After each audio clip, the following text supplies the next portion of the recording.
शिवं प्रजायै शिवमस्तु मह्यम् आयातु देवः सवितोपयातु हिरण्ययेन सुवृतारथेन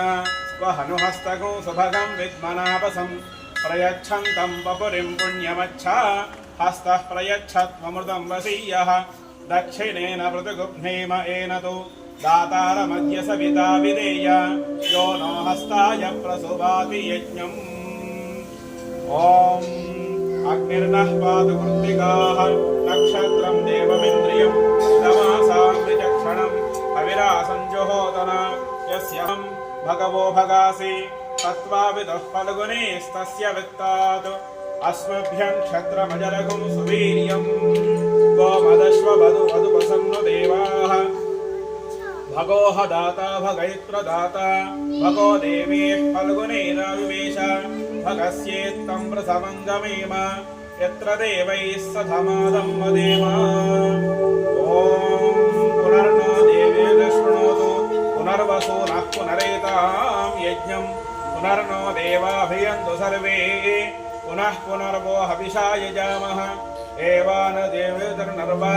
विश्वस्य भर्त्री जगतः प्रतिष्ठा पुनर्वसु हविषा वर्धयन्ति प्रियं देवानामप्येतु पाथः दिवं पृथिवीमन्तरिक्षं तच्छ्रोणयति श्रवयिच्छमान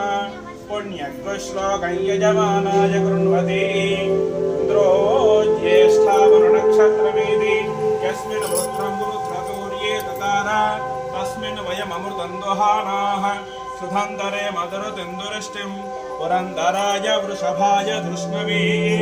षाढाय सहमानाय मीढुषे इन्द्राय ज्येष्ठा मधुमद्दुहाना पुरं कृणोतु यजमानाय लोकम् ॐ वायुर्नक्षत्रमभ्येति निश्यां तिग्मशृङ्गो वृषभोरोरुवानः समीरयन् भुवनामातरिष्वा अपद्वेषागुं सुनोतामरातीः तन्नो वायुस्सुतनिश्या शृणोतु तन्नक्षत्रं भूरिदा अस्तु मह्यम् तन्नो देवासो अनुजानन्तु कामम् यथा तरे मधुरितानि विश्वाः सदस्य चित्रगो हविषा यजाम अपपात्मानं भरणेर्भरन्तु तदश्विना वश्वैजोपयाताम् शुभङ्गमिष्ठौ संयमे विरश्वैः स्वन्नक्षत्रगो हविषा यजन्तौ मध्वा सम्पृक्तौ ईशा समक्तौ यौ देवानां भेदौ हव्यवाहौ विश्वस्य दूता ऊर्ध्वस्य गोपौ तौ नक्षत्रं जुषाणोपयाताम् नमोऽश्विभ्यां कृणुमोऽश्वयुभ्याम् अर्ध्यास्म हव्ये सहस्रपरमा देवी शतमूला शताङ्कुरा सर्वगो हरतु मे पापम्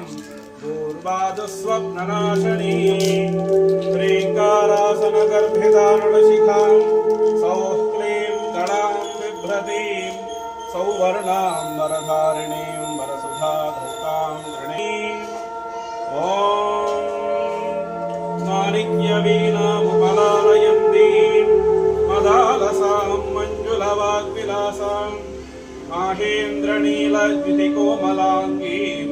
मातङ्गकन्यां मनसा स्मरामि चतुर्भुजे चन्द्रकलावतंसे कुचोन्नते कुङ्कुमरागशोणे पुण्ड्रेक्षुभाषाङ्कुशपुष्पबाण